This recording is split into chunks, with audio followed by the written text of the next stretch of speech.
आज भारतीय जनता पार्टी का एक प्रतिनिधिमंडल माननीय जिला कलेक्टर, एसपी, सीएमएचओ साहब, एसडीएम इत्यादि की जिला कलेक्ट्रेट सभागार में एक समीक्षा बैठक की कि किस तरीके से कोरोना वायरस की रोकथाम के लिए और अन्य जो गाइडलाइन है सरकार की, इनकी पालना के लिए प्रशासन कैसा कार्य कर रहा है।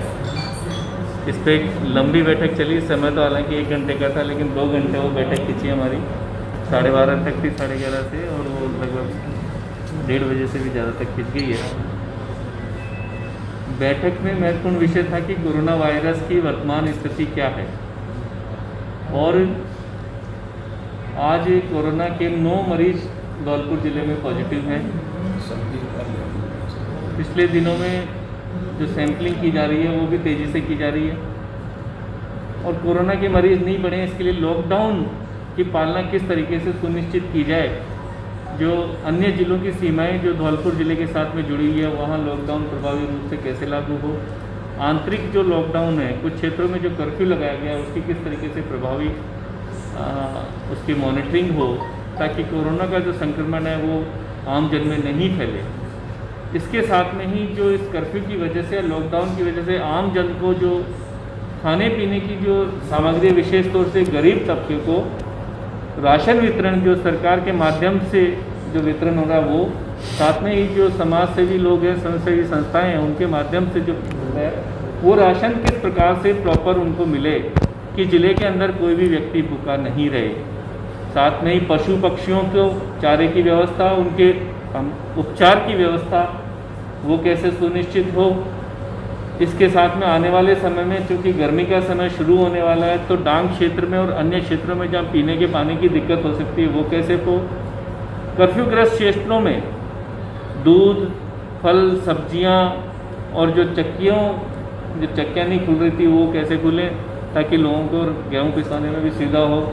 ऐसे अनेकों विषय पर हमारी विस्तृत माननीय जिला कलेक्टर महोदय जी ने, एसपी महोदय जी ने, सीएमएचओ ने एक पूरा प्रेजेंटेशन दिया, और मैं सोचता हूँ हमारे सभी जनप्रतिनिधियों ने, श्री जसवंत गुजर जी ने, श्रीमती शोभा रानी जी ने, श्री अशोक शर्मा जी ने, श्री हमारे जिलाध्यक्ष जी श्री बहादुर सिंह त्यागी जी ने, रघुवीर चौधरी ने, शरीफ खान जी, हमारे साथ में चितरिया जी, और हमारे अन्य जनप्रतिनिधि, हमारे भानु प्रताप जी बसेड़ी से, सभी लोगों ने इसमें शामिल हुए, और सबने अपने अपने सुझाव और परिस्थितियां जो थी ज़िले के अंदर, उन पे चर्चाएं की।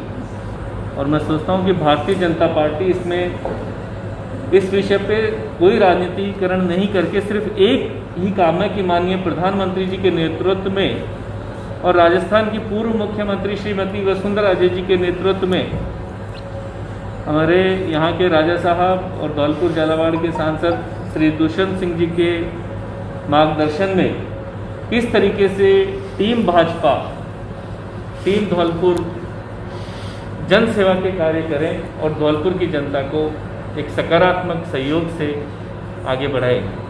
मैं सांसद होने के नाते, एक प्रधानमंत्री जी का और दिल्ली का एक प्रतिनिधित्व करने के नाते, सांसद कोष से मैंने 20 लाख रुपए लगभग जिस दिन लॉकडाउन हुआ उससे 1 दिन पहले ही सीएमएचओ से बात करके दिए थे। उस 20 लाख में से 10 लाख रुपए धौलपुर ज़िले में दिए थे, जो आवश्यक उपकरणों को खरीदने के लिए दिए थे। साथ में ही कलेक्टर महोदय को आश्वासन दिया था कि कितना भी पैसा चाहिए मेडिकल उपकरणों के लिए वो आप मुझसे लें, और इसी दौरान लगभग 1 करोड़ रुपया एक्यूरेट अमाउंट प्रधानमंत्री राहत कोष में भेजे थे, जो कि प्रधानमंत्री जी के राहत के बाद में वो हमारे संबंधित जो कॉन्स्टिट्यूंसीज हैं उसमें वापस आने की संभावना है कि वो जिस तरीके से यहाँ की जो मेडिकल सुविधाएं हैं कोरोना से लड़ने के लिए, इनमें और स्थायी रूप से यहाँ के जो इंफ्रास्ट्रक्चर है वो डेवलप होने के लिए, ताकि भविष्य में भी किसी प्रकार की, तो 1 करोड़ रुपया वो हम एज ए सांसद मैंने भेजा था, जो सांसद निधि से था। आने वाले जो हमारे 2 साल की सांसद निधि जो 10 करोड़ रुपया होती है, उसको माननीय प्रधानमंत्री जी के नेतृत्व में उसको रोका गया है, ताकि कोरोना से लड़ने के लिए वो पैसा और काम आ सके। तो जो ही ये पैसा हमारा 1 करोड़ होगा, ये काम आ जाएगा, 10 लाख रुपए दिया, ये काम आ जाएगा जो धौलपुर ज़िले को दिया। इसके बाद में 10 करोड़ रुपया और जो आगामी 2 वर्ष एमपीलेट का वो सीज करके इसलिए रख दिया कि वो आवश्यकता अनुसार कोरोना के लिए काम में ली जा सके। साथ में ही जो मेरी 1 महीने की तनख्वाह भी हमने प्रधानमंत्री राहत कोष में दी थी और आगामी 1 साल की तनख्वाह का एमपी साहब, मैं रोकूंगा, निवेदन कर रहा हूँ, ये सारी बातें पहले छप चुकी हैं और प्रेस नोट जारी हो गई। अब तो सीधी बात यह है कि जो लोग कोरोना पॉजिटिव हैं या संभावना है कि संक्रमित हो सकते हैं, उनको क्वारंटाइन वार्ड में रखा जा रहा है। वहाँ की व्यवस्थाएं बहुत ख़राब है, अच्छा खाना नहीं मिल रहा। कल वीडियो बाहर आया, पंखे नहीं है, लोग दीवार तोड़ के भागने पे मजबूर हो रहे हैं। आज रात को दीवार तोड़ी गई हैं, तो कहीं ना कहीं ये तो पता है कि कोरोना से अगर इलाज नहीं कराया तो मरेंगे, यानी कि लोग उसकी अपेक्षा भगना पसंद कर रहे हैं।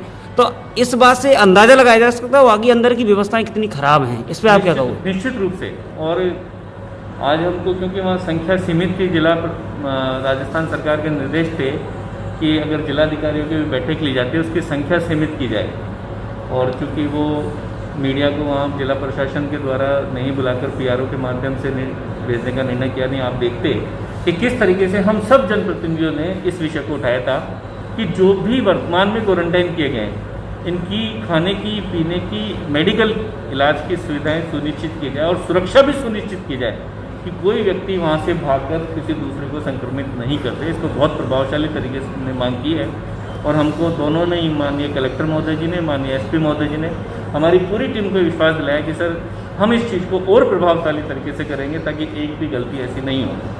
दूसरी चीज़, जो प्रवासी मजदूरों को आने का सिलसिला जो आगामी शुरू होने वाला है, ये हमारी चिंता का बहुत बड़ा हम सबका कारण था। हम सब ने इसके विषय में चर्चा की। इसके लिए जिला कलेक्टर महोदय ने, एसपी महोदय ने एक योजना बना के हमको एक दी है, अभी आज ये भी दी है कि किस तरीके से हम उनको कंट्रोल करेंगे कि जो भी लोग आने वाले हैं, अभी हमने चर्चा की कि वो किसी को नहीं फैला दें। उसके लिए उनकी पूरी लिस्टिंग करना, उनके मोबाइल नंबर रखना, उनका जियो वो ट्रेसिंग करना, मोबाइल ये कहीं नहीं हो, उनको होम आइसोलेशन में भेजना है तो सिर्फ जो कि निश्चित रूप से कि संक्रमित या कोई सिम्टम नहीं है वो भेजें। साथ में ही उनके मोबाइल की ट्रेसिंग, और पड़ोस की जो स्कूल है ग्राम पंचायत में, उस स्कूल में उनको क्वारंटाइन किया जाए। 15 लोगों की ग्राम स्तर पर जो टीम बनाई गई है वो उसकी मॉनिटरिंग करेगी। तो ऐसी व्यवस्थाएं की गई है और मैं सोचता हूं कि हमारी बड़ी चिंता है कि जो मरीज या जो लोग ऐसे आने वाले हैं उनके साथ कोई मरीज धौलपुर में प्रवेश नहीं कर जाए। इसके लिए स्क्रीनिंग की व्यवस्था के लिए आईटी का पूरा प्रयोग करने की अभी कलेक्टर साहब ने, एसपी साहब ने बताया कि हम मोबाइल्स को उनके ट्रेस रखेंगे, प्लस ग्राम की जो 15 लोगों की टीम बनाई है वो करेंगे।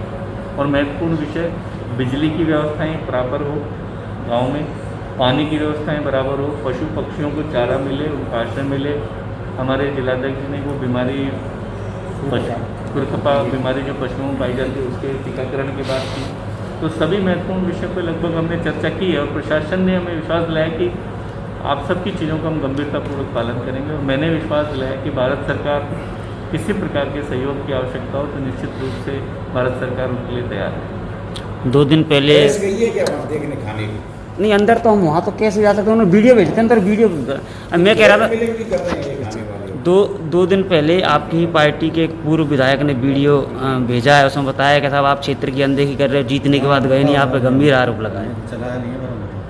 देखिए मैं इनका कोई हाँ नहीं, पहले तो ये नहीं आरोप मैंने पे जिलाध्यक्ष जी ने नहीं, मेरी बात सुनिए, मैं इसका कोई जवाब नहीं देना चाहूँगा। मेरे काम ही मेरे जवाब देते हैं, इसलिए हर चीज़ का जवाब देना और हर छोटी चीज़ों का जवाब देना मैं उचित नहीं समझता हूँ। ये हमारी पार्टी का विषय, पार्टी देखती है, हमारे जिलाध्यक्ष जी बैठे हैं, वो जवाब देंगे। क्योंकि ऐसे निराशाजनक बयानों का जो कि अच्छे काम करने की बजाय दूसरों को करते हैं, तो मैं सोचता हूँ हीन भावना और निराशाजनक बयान और कुछ नहीं है। पूर्व मुख्यमंत्री और धौलपुर के माननीय साहब श्रीमती वसुंधरा राजे जी धौलपुर को विषय को लेके बड़ी चिंतित, गंभीर और जिम्मेदार हैं। समय समय पर उन्होंने फ़ोन पर चर्चा करके इस विषय की जानकारी ली कि धौलपुर कैसा चल रहा है, कैसा नहीं चल रहा है, धौलपुर की सेवा में कोई कमी नहीं रह जाए। और मैं सोचता हूँ कि उन्होंने बहुत ही धौलपुर को पूरा परिवार हमेशा माना है। साथ में ही धौलपुर की जनता को कोरोना से कैसे बचाया जाए, इसके उपचार के लिए, उसके खान पान की व्यवस्थाओं के लिए उन्होंने पूर्ण सहयोग का विश्वास दिया। और अनेकों प्रवासी धौलपुर वालों को अनेकों राज्यों में उन्होंने मदद की है। जहाँ जहाँ भी हमको आवश्यकता महसूस हुई हमने उनको फ़ोन पे जानकारी दी। उन्होंने उन सैकड़ों लोगों को एक एक जगह वहाँ पर राशन की व्यवस्थाएं की और समय समय पे टेलीफोन के माध्यम से उन्होंने इस चीज़ की जानकारी ली और हमेशा उपलब्ध रहती हैं। और हमारे झालावाड़ बारा सांसद हमारे धौलपुर के महाराज साहब वो भी लगातार इस चीज़ के लिए चिंतित और सहयोगी की हैं। तो मैं आपके माध्यम से ये बताना चाहूँगा कि ये सब उनकी चिंता भी बड़ी गंभीरतापूर्वक है और हम सब एकदम मिले कर लगे हुए हैं।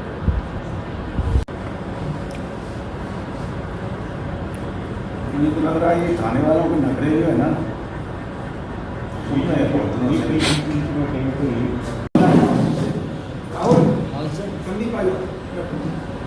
एक मिनट वैसे